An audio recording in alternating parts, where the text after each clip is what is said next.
ఒక డిఫరెన్స్ ఉంది, మిగతా అంతా కూడా సేమ్. ఏంటనంటే వీక్ యాజ్ మ్యాప్ మీరు ఎప్పుడైతే యూజ్ చేస్తున్నారో, వీక్ యాజ్ మ్యాప్ యూజ్ చేసినప్పుడు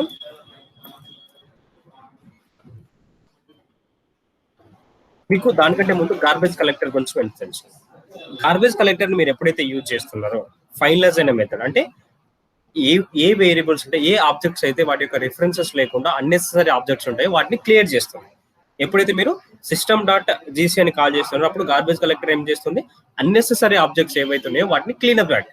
అందుకే మనం ఫైనలైజ్ అనే మెథడ్ ని క్లీనప్ యాక్టివిటీస్ కోసం మనం యూజ్ చేస్తున్నామని చెప్తున్నాం. అంటే ఎప్పుడైతే మీ దాంట్లో అన్నెసరీ ఆబ్జెక్ట్స్ అనేవి ఉన్నాయో, ఆ అన్నెసరీ ఆబ్జెక్ట్స్ ఉన్నప్పుడు వాటిని క్లియర్ చేయడానికి మనం ఈ గార్బేజ్ కలెక్టర్ అనేది యూజ్ చేస్తాం.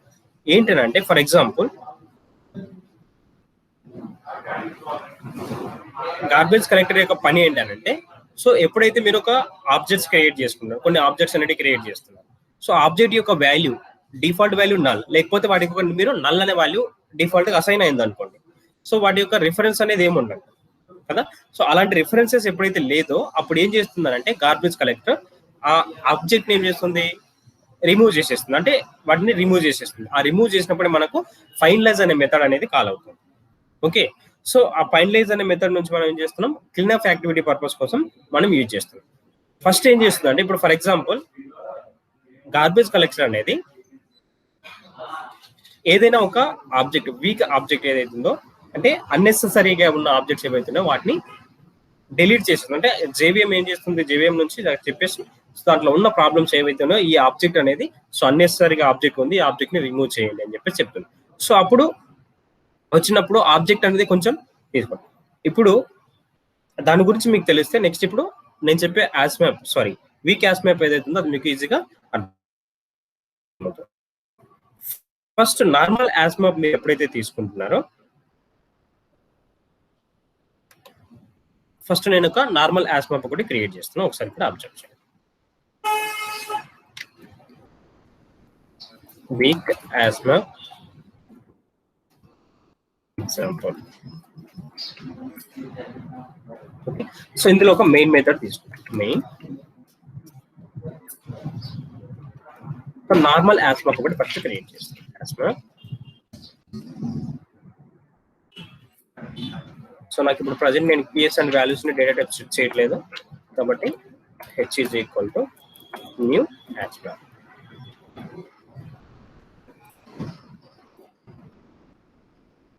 కీ అండ్ వాల్యూస్ ప్రజెంట్ చేయట్లేదు కదా,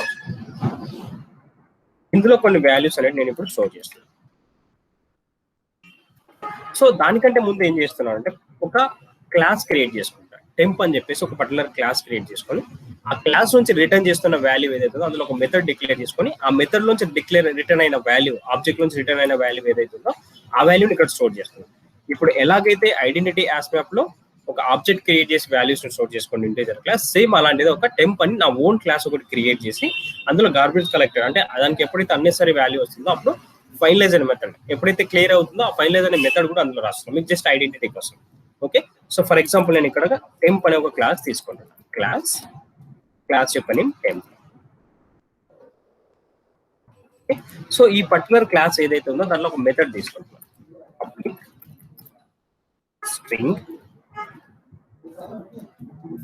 ఓకే, మెథడ్ యొక్క నేమ్ toString.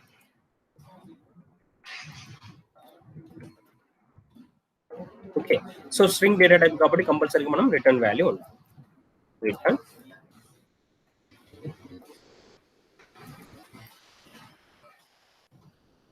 ఈ మెథడ్ ఎప్పుడైతే కాల్ అవుతుందో ఆ మెథడ్ లోంచి సురేష్ అనే నేమ్ రిటర్న్ చేస్తుంది. ఓకే, సో ఎప్పుడైతే మీరు టెంప్ అనే ఆబ్జెక్ట్ ని క్రియేట్ చేస్తున్నారో ఆ టెంప్ అనే ఆబ్జెక్ట్ మీరు ఎక్కడైనా యూజ్ చేసుకుంటే ఆటోమేటిక్ గా ఈ మెథడ్ లోంచి toString మెథడ్ లోంచి మనకు సురేష్ అనే వాల్యూ రిటర్న్ అవుతుంది. నెక్స్ట్ ఇందులో ఇంకొక మెథడ్ రాసుకుంటాం, ఫైనలైజ్ మెథడ్. ఓకే, సో ఎందుకు ఫైనలైజ్ మెథడ్ అనేది రాస్తున్నానంటే, ఎప్పుడైతే ఆబ్జెక్ట్ గార్బేజ్ కలెక్టర్ ఎప్పుడైతే డిస్ట్రాయ్ చేస్తుందో, రిమూవ్ చేస్తుందో, ఓకే, సో అప్పుడు మనకు ఈ ఫైనలైజ్ అనే మెథడ్ కనబడుతుంది. అంటే క్లీనప్ యాక్టివిటీ ఎప్పుడైతే ఉందో అప్పుడు మనకు ఈ ఫైనలైజ్ అనే మెథడ్ మనకు కాల్ అవుతుంది కదా. సో ఆ ఫైనలైజ్ అనే మెథడ్ ని ఇక్కడ ఒకటి డిక్లేర్ చేస్తుంది, public void finalise method.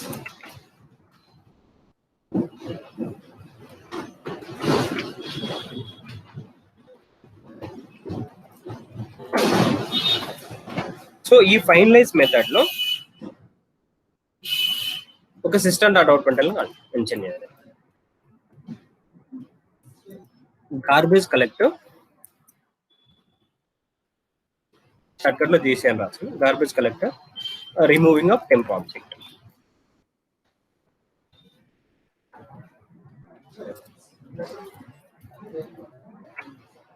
Okay, so ఇప్పుడు యాజ్ మ్యాప్ లో ఒకటి టెంప్ అనే క్లాస్ ఏదైతుందో ఆ క్లాస్ యొక్క ఆబ్జెక్ట్ ని క్రియేట్ చేస్తాం. Temp T is equal to new temp. Okay, temp T is equal to new temp. So ఇక్కడ పర్టికులర్ గా ఆ ఎలిమెంట్స్ అనేటివి యాడ్ చేస్తున్నాం. H డాట్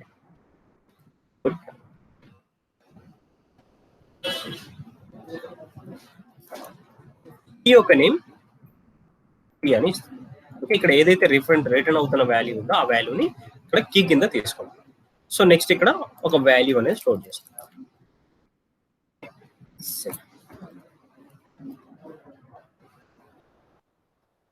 అవుట్ లో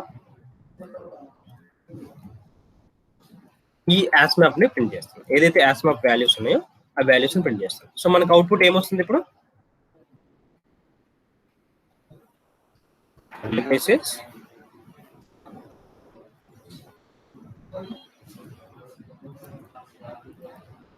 ఓకే, ఈ యొక్క నేమ్ ఏంటి? ఈ టీ టెంపరరీ ఎప్పుడైతే మీరు తీసుకుంటారో టెంప్ నుంచి మనకు సురేష్ అనేది రిటర్న్ అవుతుంది. అంటే ఈ మెథడ్ ఆటోమేటిక్ కాల్ అయి సురేష్ అనే వాల్యూ రిటర్న్ చేస్తుంది. అంటే Suresh key name is equal to, so ఇక్కడ ఏదైతే వాల్యూ వచ్చిందో ఆ వాల్యూ అనేది మనకు వస్తుంది. Okay, so save and run. Okay, so ఈ మెథడ్ నుంచి ఏదైతే కీ వాల్యూ ఉందో ఇక్కడ ఎప్పుడైతే టీ యొక్క వాల్యూ ఈ టెంపరరీ యొక్క వాల్యూ నల్ అని మెన్షన్ చేస్తుంది. టీకి ఇక్కడ న్యూ టెంప్ అని చెప్పేసి ఒక ఆబ్జెక్ట్ క్రియేట్ చేస్తుంది. అలా కాకుండా దీనికి ఒక నల్ వాల్యూని యాడ్ చేస్తుంది. Null. Okay, so null value object చేస్తున్నట్టు దీనికి టెంపరరీ దానికి ఏముంది? వాల్యూ అనేది లేదు, అంటే అన్నెసరీ ఆబ్జెక్ట్ అవుతుంది. సో ఎప్పుడైతే మీకు అన్నెసరీ ఆబ్జెక్ట్స్ ఉన్నాయో, యూజ్లెస్ ఆబ్జెక్ట్స్ ఉన్నాయో, అప్పుడు గార్బేజ్ కలెక్టర్ అనేది బై డిఫాల్ట్ వాటిని రిమూవ్ చేసేస్తుంది. ఓకే, సో ఆ రిమూవ్ చేస్తుందా లేదా ఒకసారి చూద్దాం. ఎప్పుడు రిమూవ్ అవుతుంది? system.jc అని మీరు ఎప్పుడైతే కాల్ చేస్తారో అప్పుడు మాత్రమే అది రిమూవ్ చేస్తుంది. ఓకే, సో ఒకవేళ మనకి ఎప్పుడైతే system.jc అనేది యూజ్ చేసినప్పుడు ఆ గార్బేజ్ కలెక్టర్ లో నుంచి ఈ ఆబ్జెక్ట్స్ అన్నెసరీ ఆబ్జెక్ట్స్ ఏవైతున్నాయో వాటిని రిమూవ్ చేస్తే మనకి వెంటనే కాల్ అయ్యి ఏ ఆబ్జెక్ట్ అయితే రిమూవ్ చేస్తున్నామో ఆ ఆబ్జెక్ట్ లో ఉన్న మెథడ్ ఫైనలైజ్ అనే మెథడ్ ఏదైతే ఉందో ఆ ఫైనలైజ్ అనే మెథడ్ కాల్ అవుతుంది. ఒకవేళ డిలీట్ చేయలేదు అనుకోండి, సో అప్పుడు ఏమవుతుంది? సో డిలీట్ అవ్వదు. ఓకే, సో ఇప్పుడు ఇక్కడ మీరు బాగా అబ్జర్వ్ చేయాల్సింది ఏంటంటే, సో మళ్ళీ ఇంకోసారి ఆ వాల్యూ అనేది ప్రింట్ చేస్తాం.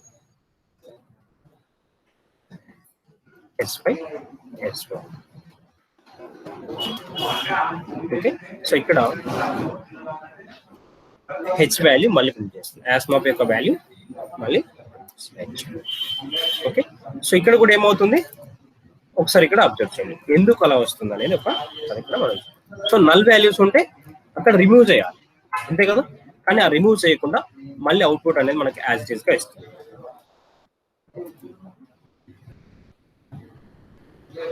టూ టైమ్స్ మనకు ఆ వాల్యూ అనేది వచ్చింది. ఎందుకు అని అంటే, ఫర్ ఎగ్జాంపుల్ మీరు ఎప్పుడైనా ఒక కలెక్టర్ అంటే ఒక యాస్ మ్యాప్ ని మీరు తీసుకున్నప్పుడు అందులో కీస్ అండ్ వాల్యూస్ పేరు మీద మనం స్టోర్ చేసుకుంటాం, అవునా? సో టీ టెంపరరీ యొక్క వాల్యూ ఏదైతే ఉందో ఆ టీని ఇక్కడ కీ నేమ్ కింద ఇస్తుంది. ఓకే, సో అందులో కొంత వాల్యూ అనేది స్టోర్ చేసుకుంటాం.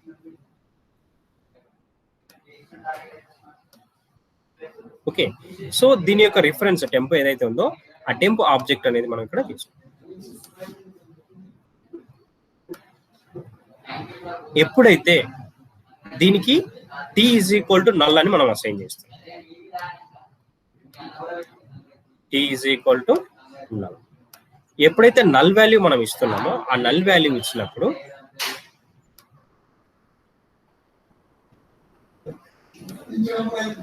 సో దానికి వాల్యూ అనేది లేదు. ఇంతకు ముందు అంటే మనం వాల్యూ ఎప్పుడైతే ఆబ్జెక్ట్ ని క్రియేట్ చేస్తున్నామో ఆబ్జెక్ట్ క్రియేట్ చేసి అందులోంచి టెంప్ అనే ఆబ్జెక్ట్ ని పాస్ చేస్తున్నాం. టీలో ఒక వాల్యూ అనేది మనం ఒక ఇన్ఫర్మేషన్ అనేది ఇస్తున్నాం. కానీ ఎప్పుడైతే ఇక్కడ null values default value null వస్తుందో నల్ వాల్యూ మనం ఎప్పుడైతే అసైన్ చేస్తున్నాం దానికి సంబంధించిన అన్నెసరీ ఆబ్జెక్ట్ అవుతుంది. సో అందులోంచి ఏం వాల్యూ మనకు నల్ అంటే నథింగ్ అనే కదా. So unnecessary object. So unnecessary object ని ఏం చేయాలి కంపల్సరీగా ఎప్పుడైతే మీరు సిస్టమ్ డాట్ జీసీ అని కాల్ చేస్తున్నారో గార్బేజ్ కలెక్టర్ అనేది కంపల్సరీగా అన్నెసరీ ఆబ్జెక్ట్స్ ఏవైతున్నాయో ఆ ఆబ్జెక్ట్స్ రిమూవ్ చేసేస్తుంది. ఓకే, సో ప్రాసెస్ ఏంటంటే అప్పుడు జీసీ వచ్చేసి గార్బేజ్ కలెక్టర్ సో ఈ ఆబ్జెక్ట్ ని రిమూవ్ చేయడానికి ట్రై చేస్తుంది. ఓకే, సో అప్పుడు ఏమవుతుంది ఆటోమేటిక్ గా ఈ పర్టికులర్ ఆబ్జెక్ట్ ఏమవుతుంది.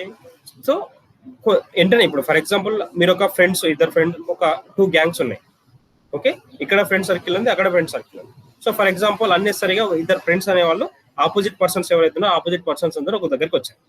వచ్చినప్పుడు వీళ్ళిద్దరు కొట్లాడుకుంటూ ఉన్నారు. సో అందులో ఆపోజిట్ టీం ఎవరైతే ఉన్నారో వాళ్ళు కొంచెం బలంగా ఉన్నారు. అప్పుడు ఏం చేస్తాడు వెంటనే వీళ్ళ గ్యాంగ్ లో ఎవరైతే ఉన్నారో వాళ్ళ దగ్గరికి వెళ్తారు.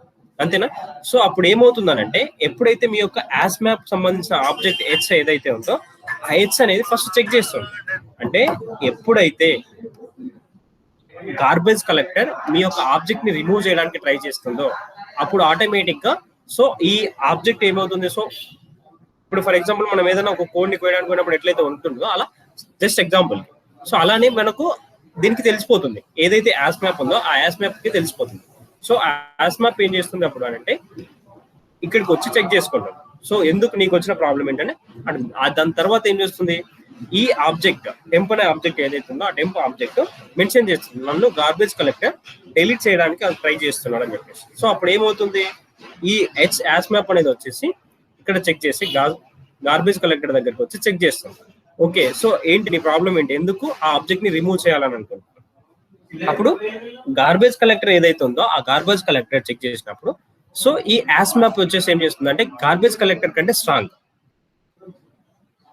ఓకే, సో నువ్వు ఎందుకు డిలీట్ చేస్తున్నావు అంటే దీనికి రిఫరెన్స్ అనేది ఏం లేదు. ఓకే, ఈ ఆబ్జెక్ట్ నుంచి అన్నెసరీ టెంపరీ ఆబ్జెక్ట్ అనేది టెంప్ అనే ఆబ్జెక్ట్ అనేది అన్నెసరీ ఆబ్జెక్ట్ కాబట్టి నేను దీన్ని డిలీట్ చేస్తున్నాను అండి.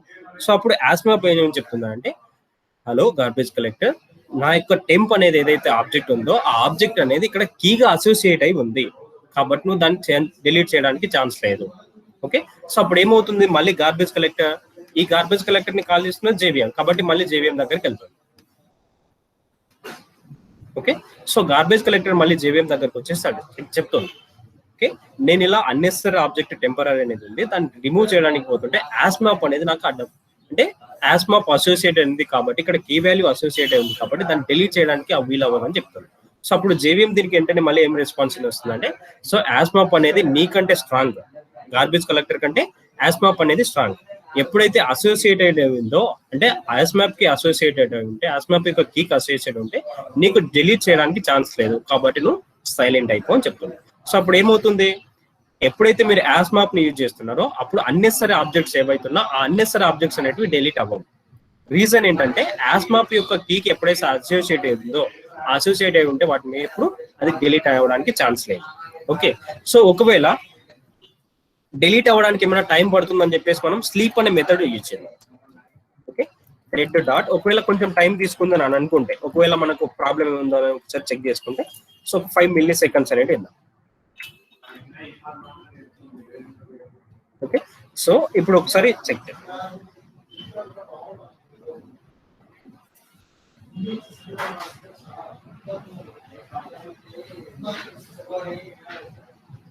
థ్రెడ్ మెథడ్ ఏదైతే ఉందో అది చెక్డ్ ఎగ్జెప్షన్ కిందకి వస్తుంది కాబట్టి మనం కంపల్సరీ దానికి ట్రై క్యాచ్ చేయాలి. ఓకే, సో అన్నెసరీగా ఏమైనా వస్తుందా లేదా అనేది చెక్ చేద్దాం. ఒకవేళ మీరు ట్రై క్యాచ్ వద్దనుకుంటే త్రోస్ ని కూడా ఇక్కడ యూజ్ చేయొచ్చు. ట్రై క్యాచ్ ఎందుకు అని అనుకుంటే జస్ట్ మీరు ఇక్కడ త్రోస్ అనే దాన్ని యూజ్ చేసి సో ఇంటరప్టెడ్ ఎగ్జెప్షన్ కిందకి వస్తుంది. సో ఇంటరప్టెడ్ ఎగ్జెప్షన్ అని తెచ్చుకోండి. లేకపోతే ఎగ్జెప్షన్ అంటే సూపర్ వచ్చేసి ఎగ్జెప్షన్ కాబట్టి ఎగ్జెప్షన్ మీకు ఒకవేళ తెలియకపోతే డైరెక్ట్ ఎగ్జెప్షన్ అని ఇచ్చేయండి ఆటోమేటిక్ గా అదే సాల్వ్ చేస్తుంది. సో థ్రెడ్ డాట్ స్లీప్ అన్నప్పుడు కొంత మిల్లీ-సెకండ్స్ వరకు అది ఆగి తర్వాత లోడ్ అవుతుంది సేమ్. సో కొంచెం ఏమైనా టైం తీసుకుంటుందేమో ఒకసారి చూడండి.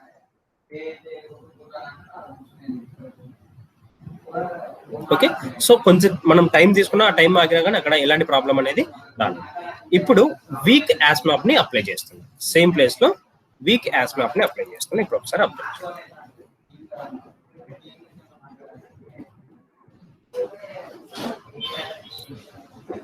ఓకే, మన కీస్ అండ్ వాల్యూస్ అనేది ఏం అవసరం లేదు. Week aspect. ఓకే, సో ఒకవేళ మనకు ఆ ఆబ్జెక్ట్ ని రిమూవ్ చేసేస్తే, ఎప్పుడైతే p వాల్యూ నల్ ఉందో, ఆబ్జెక్ట్ యొక్క వాల్యూ నల్ ఉందో, అప్పుడు రిమూవ్ చేస్తే మనకి వెంటనే ఫైనలైజ్ అనే మెథడ్ అనేది కాల్ అవుతుంది. ఓకే, ఒకసారి ఇక్కడ రన్ చేస్తున్నా, ఒకసారి సో ఏమైంది, గార్బేజ్ కలెక్టర్ అనేది రిమూవ్ చేసేసింది. ఎప్పుడైతే మీరు వీక్ యాస్ మ్యాప్ ని యూజ్ చేస్తున్నారో, నార్మల్ యాస్ మ్యాప్ యూజ్ చేసినప్పుడు, వీక్ యాస్ మ్యాప్ యూజ్ చేసినప్పుడు ఏమవుతుందంటే, సో ఒకవేళ అసోసియేటెడ్ అయి ఉన్నా, ఎప్పుడైతే మీరు వీక్ యాస్ మ్యాప్ యూజ్ చేస్తున్నారో, వీక్ గార్బేజ్ కలెక్టర్ కంటే వీక్ యాస్ మ్యాప్ అనేది స్ట్రాంగ్ లేదు. కాబట్టి ఏమవుతుంది ఏంటనే, సో వీక్ యాస్ మ్యాప్ వచ్చేసి అడుగుతుంది, సో ఎందుకు ప్రాబ్లం, సో ఇక్కడ నన్ను గార్బేజ్ కలెక్టర్ రిమూవ్ చేస్తున్నాడు, సో వచ్చేసి అడుగుతుంది, సో నాకు సంబంధం లేదు అని చెప్పేసి అది ఏం చేస్తుంది, రిమూవ్ చేసేస్తుంది. గార్బేజ్ కలెక్టర్ అనేది రిమూవ్ చేసేస్తుంది. సో ఎప్పుడైతే మీకు నల్ వాల్యూస్ వస్తున్నాయో, అంటే ఒక ఆబ్జెక్ట్ నుంచి నల్ వాల్యూ ఎప్పుడైతే రిటర్న్ అవుతున్నాయో, ఆ రిటర్న్ అవుతున్నప్పుడు గార్బేజ్ కలెక్టర్ అనేది అన్నెసరీ ఆబ్జెక్ట్స్ ఏవైతున్నాయో అన్నెసరీ ఆబ్జెక్ట్ ని వీక్ యాస్ మ్యాప్ లో ఒకవేళ అసోసియేటెడ్ అయి ఉన్నా, అంటే మీరు ఏదైతే వీక్ యాస్ మ్యాప్ కి మీ యొక్క ఆబ్జెక్ట్ ఏదైనా ఒక కీకి అసోసియేటెడ్ ఉన్నా, వాటి యొక్క వాల్యూస్ అక్కడ కంపల్సరీగా అది రిమూవ్ చేసేస్తుంది. ఓకే, సో కాబట్టి అందుకే మనకు నెక్స్ట్ టైం తీసినప్పుడు వాల్యూ ఏం రాలేదు, డైరెక్ట్ గా ఎంటీ వచ్చింది. ఇక్కడ అబ్జర్వ్ చేశారా, వెంటనే గార్బేజ్ కలెక్టర్ ఏం చేస్తుంది, ఆ ఆబ్జెక్ట్ ని రిమూవ్ చేసేసి దాన్ని ప్రింట్ చేసేస్తుంది. సో ఇందులోంచి ఆ వాల్యూ ఉండదు కాబట్టి, వాల్యూ అనేది ఇన్సర్ట్ లేదు కాబట్టి, సో మనకి ఏమొస్తుంది వెంటనే ఎంటీ ఆబ్జెక్ట్ అనేది ఇక్కడ రిటర్న్. ఓకే, సో ఇది యాస్ మ్యాప్ కి వీక్ యాస్ మ్యాప్ కి ఉన్న డిఫరెన్స్. ఓకే, సో ఇంతవరకు మనకు మ్యాప్ లో hash map, linked hash map, identity hash map, weak hash map అనేది కంప్లీట్ అయింది. యాస్ మ్యాప్ లో ఉన్న రూల్స్ అండ్ రెగ్యులేషన్స్ ఏవైతున్నాయో సేమ్ యాజ్ ఇట్ ఈస్ గా అన్నిట్లో ఉన్నాయి. లింక్డ్ అండ్ యాస్ మ్యాప్ కి చిన్న డిఫరెన్స్ ఏంటంటే, ఆర్డర్ అనేది, ఇన్సర్షన్ ఆర్డర్ అనేది ప్రిజర్వ్, అంటే మీరు ఏదైతే ఆర్డర్లు ఇస్తున్నారో అదే ఆర్డర్ లో వచ్చేస్తుంది. అదే మీరు ఐడెంటిటీ యాస్ మ్యాప్ తీసుకుని ఉంటే, అక్కడ ఎప్పుడైతే కీస్ అనేది డూప్లికేట్ ఇక్కడ మనం అలో చేయం కదా, సో ఆ డూప్లికేట్ వాల్యూస్ ని కంపారిజన్ చేసేటప్పుడు, ఎప్పుడైతే యాస్ మ్యాప్ ని మీరు యూజ్ చేస్తున్నారో, ఆ యాస్ మ్యాప్ ని యూజ్ చేసినప్పుడు ఈక్వల్స్ అనే మెథడ్ ని యూజ్ చేసి కంపారిజన్ చెక్ చేసుకుంటాం. అంటే ఈక్వల్స్ అనే మెథడ్ ద్వారా జరుగుతుంది ప్రాసెస్. అందుకే అక్కడ కంటెంట్ బేస్, అంటే ఏదైతే వాల్యూ ఉందో వాల్యూ బేస్ మీద కంపారిజన్ చేస్తాం. అందుకే మీకు ఓల్డ్ వాల్యూ ఏదైతే ఉందో ఆ ఓల్డ్ కీని రీప్లేస్ చేస్తూ న్యూ వాల్యూ దానికి అప్డేట్ చేస్తాం. ఓకే, నెక్స్ట్ అదే మీరు ఐడెంటిటీ యాస్ మ్యాప్ ఎప్పుడైతే తీసుకుంటున్నారో, అప్పుడు ఈక్వల్ టు అనే ఆపరేటర్ ని తీసుకుంటుంది. అదే యాస్ మ్యాప్ అయితే కంటెంట్ బేస్ మీద ఈక్వల్స్ మెథడ్. అదే ఐడెంటిటీ యాస్ మ్యాప్ ని యూజ్ చేసినప్పుడు ఈక్వల్ టు అనే ఆపరేటర్ ద్వారా మనకు తీసుకుంటుంది. కాబట్టి సో ఆపరేటర్ తీసుకున్నప్పుడు అప్పుడు ఆబ్జెక్ట్ ద్వారా కంపారిజన్ చేస్తుంది. అంటే మీరు ఎప్పుడైతే ఇక్కడ 1 ఆబ్జెక్ట్, సేమ్ ఆబ్జెక్ట్ యొక్క రిఫరెన్స్ నేమ్ ఏదైతే ఉందో ఆబ్జెక్ట్ యొక్క రిఫరెన్స్ నేమ్ ద్వారా కంపారిజన్ చేస్తుంది కాబట్టి మనకు, సో అప్పుడు డూప్లికేట్ అనేది కాదు, అంటే ఆబ్జెక్ట్ వేరే, 1 అనేది ఒక ఆబ్జెక్ట్ అవుతుంది, 2 అనేది ఇంకొక ఆబ్జెక్ట్ అవుతుంది. కాబట్టి అందుకే ఇక్కడ మనకు 2 వాల్యూస్ అనేటివి, ఇంతకు ముందు 2 వాల్యూస్ అనేవి మనకు వచ్చాయి, అంటే 2 ఎంట్రీ. సో మనం ఇక్కడ టెక్నికల్ గా మనం ఏమంటాం, కీ అండ్ వాల్యూ రెండింటిని కలిపి ఎంట్రీ అని అంటాం, అవునా. సో నిన్న ఆల్రెడీ మీకు ఇక్కడ యూజ్ చేసేటప్పుడు ఆల్రెడీ చెప్పాను, ఎంట్రీ ద్వారానే మనం ప్రింట్ చేయగలిగాం. అందులో ఉన్న వాల్యూస్ ని 1 by 1 ఆబ్జెక్ట్స్ 1 by ఎంట్రీని మీరు ప్రింట్ చేయాలని అనుకుంటే, సో ఎంట్రీ అనే ఆబ్జెక్ట్ ని యూజ్ చేసి మీరు అక్కడ ప్రింట్ చేసుకుంటూ వచ్చారు. కాబట్టి ఇది మొత్తం కీ అండ్ వాల్యూ రెండింటిని కలిపి ఒక 1 ఎంట్రీ. సో ఫర్ ఎగ్జాంపుల్ ఇంకో కీ అండ్ వాల్యూ ఉంటే second entry, third entry, fourth entry, fifth entry, మీరు ఎన్ని ఎలిమెంట్స్ స్టోర్ చేసుకుంటే, ఎన్ని కీస్ అండ్ వాల్యూ స్టోర్ చేసుకుంటున్నారు అన్ని ఎంట్రీస్ అనేవి మీ యొక్క యాస్ మ్యాప్ లో ఉంటాయి. సో ఇది difference. Okay, so next sorted hash map. Okay, sorted map ఎప్పుడైతే మీరు యూజ్ చేస్తున్నారో, ఆల్రెడీ మీకు సార్టెడ్ సెట్ గురించి ఐడియా ఉంది. Okay, next